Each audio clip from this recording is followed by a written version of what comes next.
Your time at UTSA, you were the all-time leader for touchdowns. How does it feel to be embedded into the UTSA program? It's weird when I think about it because, growing up, I never would have even imagined something like this. This is a newer program. I never could have envisioned me being in, that type of category in a program that just started. I'm grateful. I know that I'm very blessed to be in that category with such great names. And after you graduated from UTSA, you head on up to law school. What inspired you to be a lawyer? A lot. That's been my goal since I was a kid. I've always just had a passion for wanting to help people. Being a lawyer, I feel like I can do that. Our justice system, and it's not perfect. I do believe that, not saying that I can make it perfect, but I believe that I can do my part to try to help out to get it to where it needs to be and help those who can't speak for themselves. That's something that I get fulfillment from. I believe by being an attorney that I can do that and I can help people. And I think that's very, very important.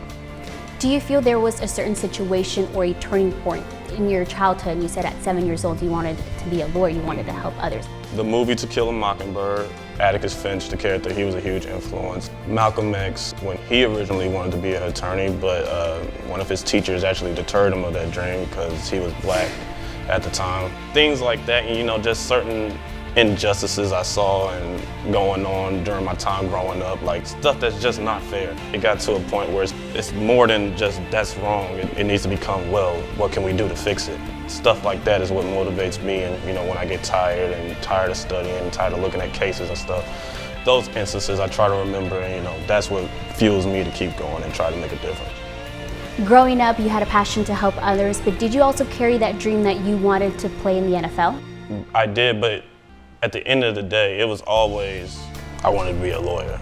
Even if I was blessed enough to go to the next level and play at the NFL, my thing was always that, all right, whenever you're done playing football, period, law school, that's the next thing to focus on. I did my pro day at UTSA, and then I was just thinking, I called him, I was like, yeah, I'm just ready to go to law school. What was it about Western Michigan that said, this is where I'm going? There was an attorney who my dad knows, get underneath this attorney and try to find out as much information as I can. And he was like, you should apply here, which was Western Michigan, because it was his alma mater. I got accepted and then I went up there. Plus it was nice to have a change of scenery. That was my first time leaving the state of Texas for any reason. It was worth it. I met a lot of great people up there. What was your feeling once you saw that you got accepted into law school?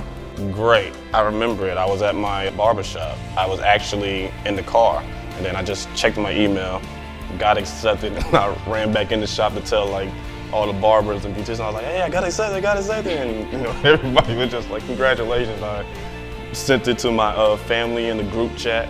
It was a great feeling, but then once I got there and the work hit me in my face, I was like, oh wow, now I gotta work to start to hit this next goal, which is graduating. And that felt even better than getting accepted. But yeah, for me, when I got accepted, felt great. It let me know that I was on my way to do what my dream has been since I was a little boy.